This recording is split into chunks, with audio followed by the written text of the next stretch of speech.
Bible एक वर्ष में। नमस्कार, आप सबका बाइबल एक वर्ष में स्वागत है।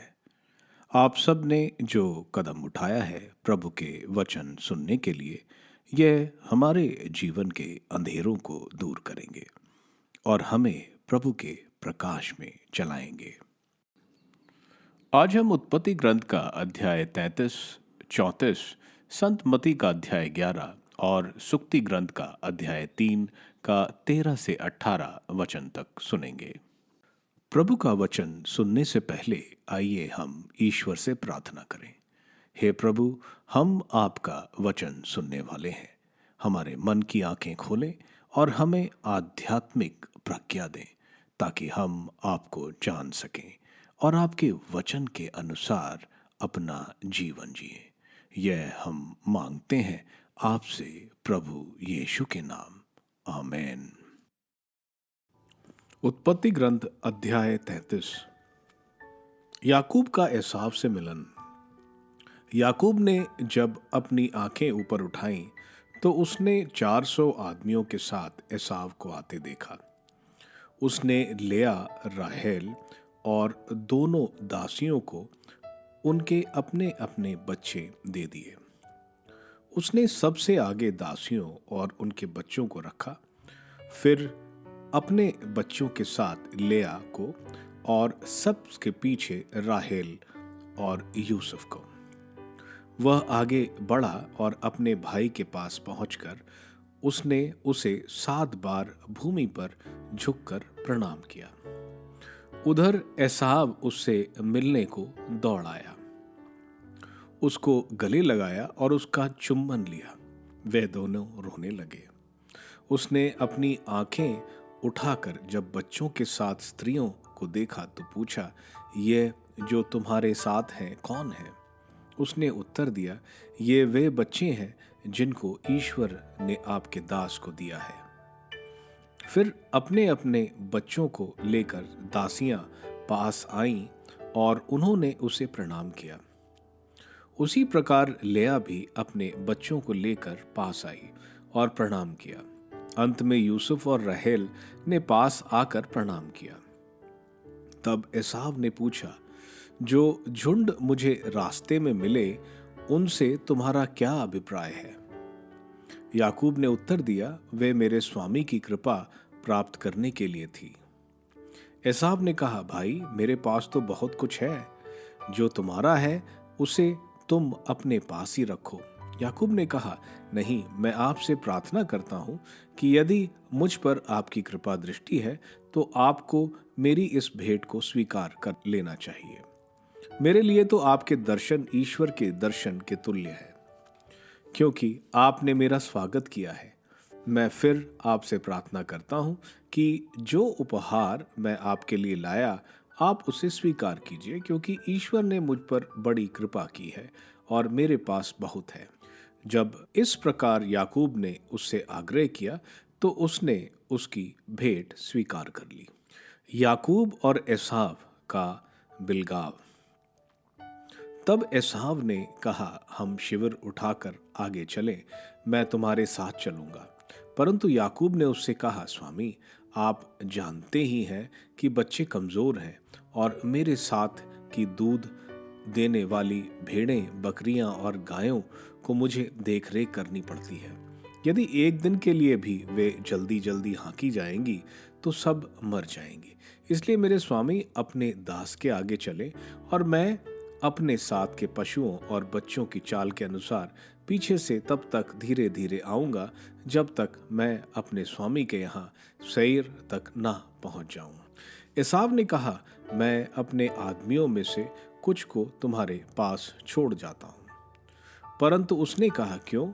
मुझे अपने स्वामी की कृपा दृष्टि प्राप्त है, ये बहुत है। इसलिए एसाव उसी दिन सैर लौट गया।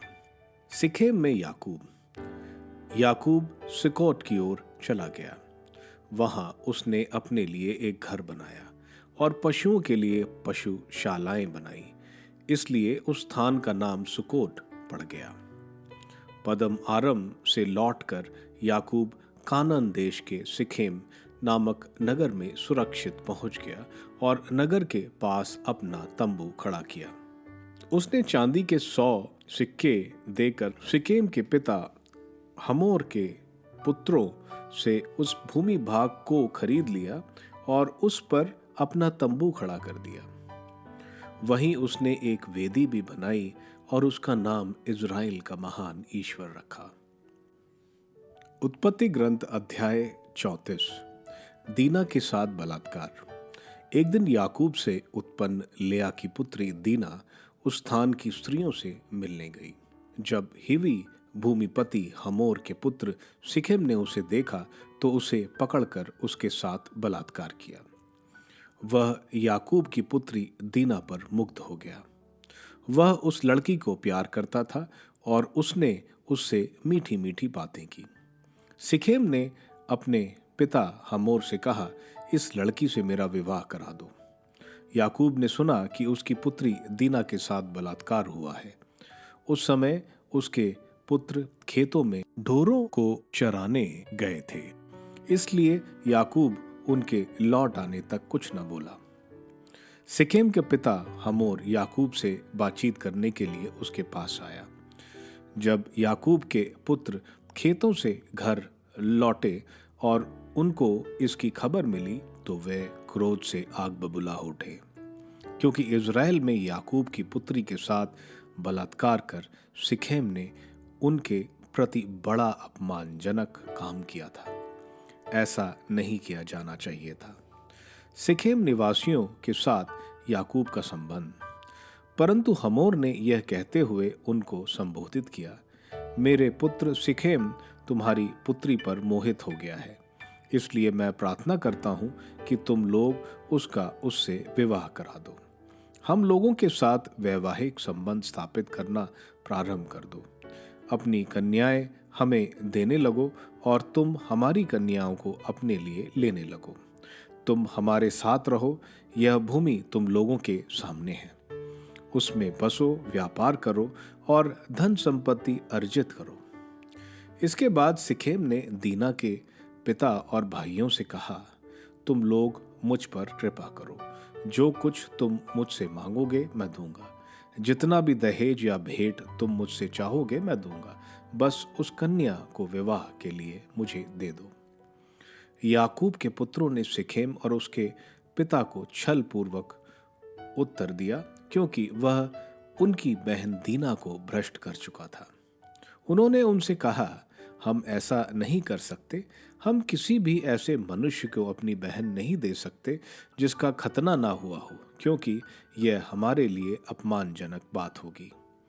हम इस शर्त पर ही तुम्हें स्वीकृत दे सकते हैं कि तुम भी हमारे समान हो जाओ और तुम में से प्रत्येक पुरुष का खतना किया जाए।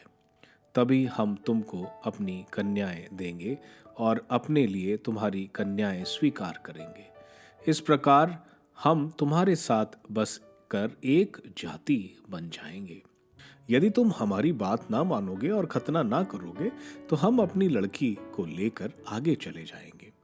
उनकी बातों से हमोर और उसका पुत्र सिखेम दोनों प्रसन्न हुए। सिखेम ने इस बात को पूरा करने में जरा भी देर न की, क्योंकि वह याकूब की पुत्री पर मुग्ध था। वह अपने सारे घराने में सबसे अधिक प्रतिष्ठित था। इसलिए हमोर और उसका पुत्र सिखेम दोनों अपने नगर के द्वार पर गए और अपने नगर के पुरुषों से कहने लगे, ये लोग हम लोगों से मित्रतापूर्ण संबंध चाहते हैं, इसलिए इन्हें अपने देश में बसने और व्यापार करने दिया जाए, क्योंकि इनके लिए देश में पर्याप्त जगह है। हम इनकी कन्याएं के साथ विवाह कर लें और इन्हें अपनी कन्याएं विवाह में दें। ये हमारे साथ बसने और हमारी जाति में मिल जाने को इस शर्त पर तैयार हैं कि हम में से प्रत्येक पुरुष का इनकी तरह खतना किया जाए। तब क्या इस हालत में उनके सारे ढोर, धन संपत्ति और पशु सभी हमारे ना हो जाएंगे? सिर्फ हम उनसे सहमत भर हो जाएं, वे हमारे साथ बस जाएंगे। इस पर उन सब पुरुषों ने जो नगर द्वार पर आए थे हमोर और उसके पुत्र सिखेम के प्रस्ताव को मान लिया और उन सब ने जो वहां आए थे अपना खतना करवा लिया। सिखेम वालों से बदला चुकाना। तीसरे दिन जब वे सब दर्द से छटपटा रहे थे, याकूब के दो पुत्र सिमोन और लेवी, जो दीना के भाई थे, अपनी तलवारें लेकर बिना किसी सूचना के नगर पर टूट पड़े और उन्होंने सब पुरुषों को मार डाला। उन्होंने हमोर और उसके पुत्र सिखेम को भी तलवार के घाट उतारा। फिर सिकेम के घर से दीना को लेकर चले आए। याकूब के दूसरे पुत्र मृतकों के पास आए और उन्होंने नगर को लूट लिया, क्योंकि उनकी बहन के साथ बलात्कार किया गया था। उन्होंने उनकी भेड़ बकरियां, गायें, बैल, गधे और नगर और खेतों की सारी चीजें ले ली। उन्होंने उनकी सारी धन संपत्ति, उनके बाल बच्चों और उनकी स्त्रियों को तथा जो कुछ भी उनके घर में था उसे लूटकर अपने अधिकार में ले लिया। तब याकूब ने सिमोन और लेवी से कहा, तुम लोगों ने कनानी और परिजी देशवासियों की दृष्टि में मुझे घृणित बनाकर मेरे लिए आपत्ति मोल ले ली है। मेरे पास बहुत थोड़े आदमी हैं। यदि वे लोग एकत्र होकर मुझ पर आक्रमण कर दें तो मेरा और मेरा परिवार का नाश होगा। परंतु उन्होंने उत्तर दिया, क्या उसको हमारी बहन के साथ एक वेश्या की तरह व्यवहार करने का अधिकार था? संतमती का अध्याय 11। अपने 12 शिष्यों को ये अनुदेश देने के बाद ईसा यहूदियों के नगरों में शिक्षा देने और पुरस्कार का प्रचार करने वहां से चल दिए। योहन बपतिस्मा के शिष्य। योहन ने बंदी गृह में मसीह के कार्यों की चर्चा सुनकर अपने शिष्यों को उनके पास यह पूछने भेजा, क्या आप वही हैं जो आने वाले हैं, या हम किसी और की प्रतीक्षा करें? ईसा ने उन्हें उत्तर दिया, जाओ, तुम जो सुनते और देखते हो उसे योहन को बता दो। अंधे देखते हैं, लंगड़े चलते हैं, कोढ़ी शुद्ध किए जाते हैं, बहरे सुनते हैं, मुर्दे जिलाए जाते हैं, दरिद्रों को सुसमाचार सुनाया जाता है, और धन्य है वह जिसका विश्वास मुझ पर से नहीं उठता। वे विदा हो ही रहे थे कि ईसा जनसमूह से योहन के विषय में कहने लगे, तुम लोग निर्जन प्रदेश में क्या देखने गए थे? हवा से हिलते हुए सरकंडों को? नहीं। तो तुम क्या देखने गए थे? बढ़िया कपड़े पहने मनुष्य को? नहीं। बढ़िया कपड़े पहनने वाले राजमहलों में रहते हैं। आखिर क्यों निकले थे? नबी को देखने के लिए? निश्चय ही। मैं तुमसे कहता हूं, नबी से भी महान व्यक्ति को यह वही है जिसके विषय में लिखा है, देखो मैं अपने दूत को तुम्हारे आगे भेजता हूं, वह तुम्हारे आगे तुम्हारा मार्ग तैयार करेगा। मैं तुम लोगों से यह कहता हूं, मनुष्यों में योहन बपतिस्मा से बड़ा कोई पैदा नहीं हुआ। फिर भी स्वर्ग राज्य में जो सबसे छोटा है वह योहन से बड़ा है। योहन बपतिस्मा के समय से आज तक लोग स्वर्ग राज्य के लिए बहुत प्रयत्न कर रहे हैं, और जिनमें उत्साह है वह उस पर अधिकार प्राप्त करते हैं। योहन तब के नबी और संहिता भी सब के सब राज्य के विषय में केवल भविष्यवाणी कर सके। तुम चाहो तो मेरी बात मान लो कि योहन वही एलिजिया है जो आने वाला था। जिसके कान हो वह सुन ले। ईसा की पीढ़ी को धिक्कार। मैं इस पीढ़ी की तुलना किससे करूं? वे बाजार में बैठे हुए छोकरों के सदृश हैं, जो सब साथियों को पुकार कर कहते हैं, हमने तुम्हारे लिए बांसुरी बजाई और तुम नहीं नाचे, हमने विलाप किया और तुमने छाती नहीं पीटी। क्योंकि यूहन्ना बपतिस्मा आया जो ना खाता और ना पीता है, और वह कहते हैं उसे अब दूत लगा है। मानव पुत्र आया तो खाता पीता है, और वह कहते हैं देखो यह आदमी पेटू और पियक्कड़ है, नाकेदारों और पापियों का मित्र है। किंतु ईश्वर की प्रज्ञा परिणामों द्वारा सही प्रमाणित हुई है। अविश्वासी नगरों को धिक्कार। तब ईसा उन नगरों को धिक्कारने लगे जिन्होंने उनके अधिकांश चमत्कार देखकर भी पश्चाताप नहीं किया था। धिक्कार तुझे खुराजन, धिक्कार तुझे बेतसाइदा, जो चमत्कार तुम में किए गए हैं यदि वे तीरुस और सिदोन में किए गए होते तो उन्होंने ना जाने कब से टाट ओढ़कर और भस्म रमाकर पश्चाताप किया होता। इसलिए मैं तुमसे कहता हूं, न्याय के दिन तेरे दशा की अपेक्षा तीरुस और सोदोन की दशा कहीं अधिक सहनीय होगी। और तू कफरनहुम, क्या तू स्वर्ग तक ऊंचा उठाया जाएगा? नहीं, तू अधोलोक तक नीचे गिरा दिया जाएगा। क्योंकि जो चमत्कार तुझ में किए गए हैं यदि वे सुदोम में किए गए होते तो वह आज तक बना रहता। इसलिए मैं तुझसे कहता हूं, न्याय के दिन तेरी दशा की अपेक्षा सुदोम की दशा कहीं अधिक सहनीय होगी। भोलेपन की प्रशंसा। उस समय ईसा ने कहा, पिता, स्वर्ग और पृथ्वी के प्रभु, मैं तेरी स्तुति करता हूं क्योंकि तूने इन सब बातों को ज्ञानियों और समझदारों से छिपाकर निरे बच्चों पर प्रकट किया है। हाँ पिता, यह तुझे अच्छा लगा। मेरे पिता ने मुझे सब कुछ सौंपा है। पिता को छोड़कर कोई भी पुत्र को नहीं जानता। इसी तरह पिता को कोई भी नहीं जानता, केवल पुत्र जानता है, और वही जिस पर पुत्र उसे प्रकट करने की कृपा करे। ईसा की नम्रता। थके मांदे और बोझ से दबे हुए लोगों, तुम सभी मेरे पास आओ, मैं तुम्हें विश्राम दूंगा। मेरा जुआ अपने ऊपर ले लो और मुझसे सीखो, मैं स्वभाव से नम्र और विनीत हूं। इस तरह तुम अपनी आत्मा के लिए शांति पाओगे, क्योंकि मेरा जुआ सहज है और मेरा बोझ हल्का। सुक्ति ग्रंथ अध्याय 3 वचन 13 से 18। प्रज्ञा जीवन वृक्ष।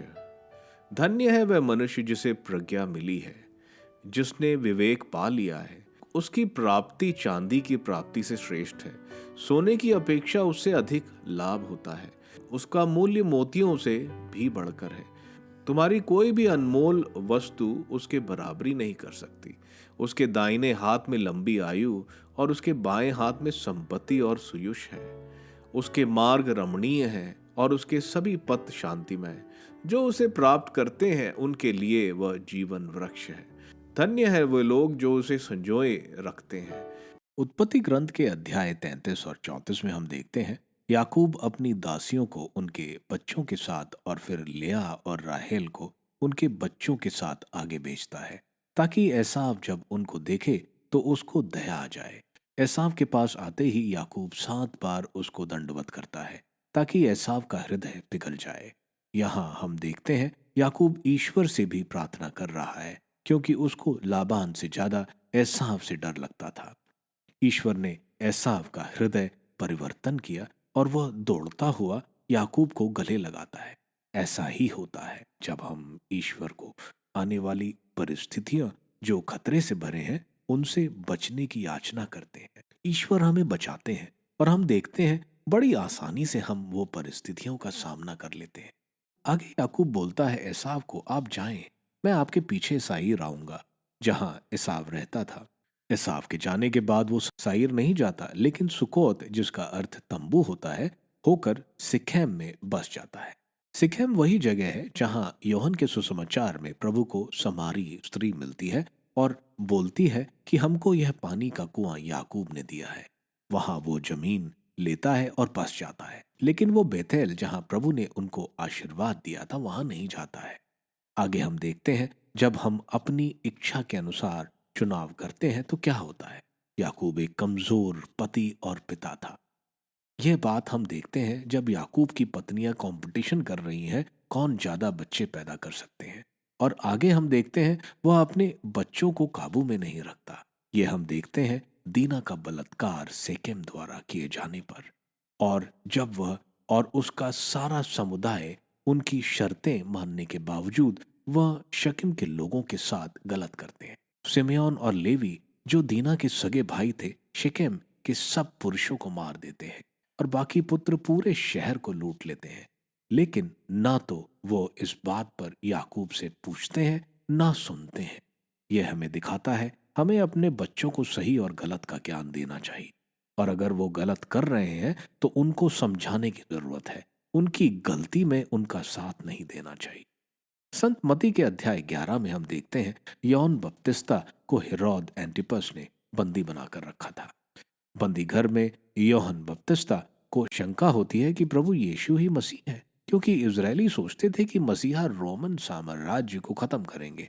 यह कुछ विचार योहन बपतिस्ता के मन में भी थे। इसलिए वे अपने शिष्यों को भेजते हैं प्रभु से पूछने के लिए। ईसाइयास के ग्रंथ के अध्याय 29 वचन 18, अध्याय 35 वचन 5 और अध्याय 61 का वचन 1 में लिखा है कि जब मसीहा आएगा तो ऐसे चमत्कार देखने को मिलेंगे जैसे पहले नहीं देखने को मिला। और प्रभु बता रहे हैं, तुम देख रहे हो, अंधे देख रहे हैं, लंगड़े चल रहे हैं, कोढ़ी चंगा हो रहे हैं, बीमार चंगाई पा रहे हैं, जो मर गए थे वे जीवित किए जा रहे हैं, और सुसमाचार का प्रचार किया जा रहा है, और जो मेरा बुरा नहीं बोलता वो आशीर्वाद प्राप्त करता है। इस तरह योहन बपतिस्ता को प्रभु बोलते हैं कि प्रभु के कार्य देखते हुए विश्वास करो, वे ही मसीहा है। आगे प्रभु के बारे में बताने के बाद अब योहन बपतिस्ता के बारे में प्रभु बता रहे हैं कि योहन नबियों में सबसे महान नबी है। उन्हीं के बारे में मलाकी के ग्रंथ अध्याय 3 वचन 1 में लिखा है, वह तुम्हारे आगे तुम्हारा मार्ग तैयार करे। प्रभु बोल रहे हैं योहन अब तक के जन्मे मनुष्यों में सबसे श्रेष्ठ है, लेकिन मसीहा के समय के संत योहन बपतिस्ता से श्रेष्ठ है। प्रभु आगे बोल रहे हैं स्वर्ग राज के लिए एक पापी को प्रयत्न करने की जरूरत है अपनी आध्यात्मिक प्रगति के लिए, और जो करेगा वह स्वर्ग राज्य प्राप्त करेगा। प्रभु आगे बोल रहे हैं इज़राइल में उस समय दो मौके को मनाया जाता था। एक शादी का जिसमें लड़के अपने साथियों को बुलाते हैं नाचने के लिए, दूसरा मृत्यु का जब लोग आकर दुख के गाने और संगीत बजाते हैं। इसमें लड़कियां अपने साथियों को बुलाती हैं दुख के गीत गाने के लिए। प्रभु बोल रहे हैं वह एक दुल्हे की तरह आए, लेकिन कोई उनके लिए नहीं नाचा। और योहन बपतिस्ता जो दुख के संगीत का निमंत्रण दे रहा था, यह पीढ़ी ना खुशी के संगीत के साथ और ना दुख के साथ देना चाहती है, जो इन्हें स्वर्गराज की तरफ ले जाती। आगे प्रभु बोल रहे हैं कि जुरजिन, बेतसाइदा और कबरनूम, तुम शहरों पर धिक्कार है, क्योंकि प्रभु ने यहाँ इतने चमत्कार दिखाए और सुसमाचार का प्रचार किया, फिर भी वहां कोई पछतावा नहीं था। टायर और सिदोन दो शहर जो कि अन्य जातियों के हैं, जिनको इजरायली पाप का गढ़ समझते थे, प्रभु कह रहे हैं अगर मैंने इन दो शहरों में अगर प्रचार किया होता तो वह पछतावा करते। कफरनहूम में प्रभु रहते थे, इस शहर ने भी प्रभु को स्वीकार नहीं किया। प्रभु बोल रहे हैं कि यानी कफरनहूम के पाप सदोम से ज्यादा है, क्योंकि उन्होंने ईश्वर का राज नहीं स्वीकार। प्रभु आगे पिता परमेश्वर से प्रार्थना कर रहे हैं और धन्यवाद दे रहे हैं कि उन्होंने ये बातें ज्ञानियों को नहीं बल्कि ये मासूम प्रभु के शिष्यों को बताया, ना कि शास्त्रियों और फरीसियों को। प्रभु कह रहे हैं पिता परमेश्वर ने सब अधिकार प्रभु को दिए हैं। आगे प्रभु बोल रहे हैं पिता को वही जान सकता है जिसको पुत्र प्रकट करना चाहे। प्रभु आगे बोल रहे हैं तुम जो थके मांदे हो और भारी बोझ उठा रहे हो, मुझसे सीखो, क्योंकि प्रभु नम्र है। और आगे बोल रहे हैं तुम मेरे पास आओ, मैं तुम्हें आत्मिक शांति दूंगा। प्रभु बोल रहे हैं मेरा जुआ उठाओ, यानी उनके शिक्षाओं के अनुसार जीवन जियो, तुम्हारा भार हल्का होगा। प्रभु बोल रहे हैं तुम्हारे जीवन में चुनौतियां तो होंगी, लेकिन मेरे रास्ते पर चलोगे तो उन्हें पार कर लोगे। सुक्ति ग्रंथ का अध्याय 3 वचन 15 से 18 में हम देखते हैं कि प्रज्ञा और समझ जो पाता है उसको आशीर्वाद प्राप्त है। यह चांदी सोने और रत्नों से बहुमूल्य है। जिसके पास प्रज्ञा है उसके दाएं हाथ में लंबी आयु और बाएं हाथ में सम्मान वो खुशी के पथ और शांति के पथ पर ले जाती है। वह जीवन वृक्ष है, यानी स्वर्ग है, जो प्रज्ञा यानी ईश्वर के ज्ञान को हासिल करता है। आप सबको धन्यवाद ईश्वर के वचन सुनने के लिए। मैं आपसे विनती करता हूं कि आप बाइबल एक वर्ष में को दूसरों के साथ शेयर करें, क्योंकि प्रभु का वचन स्वयं प्रभु यीशु है। प्रभु को दूसरों को देने वालों को प्रभु की आशीष जरूर मिलेगी। मैं आप सबका बड़ी बेसब्री से कल इंतजार करूंगा। धन्यवाद।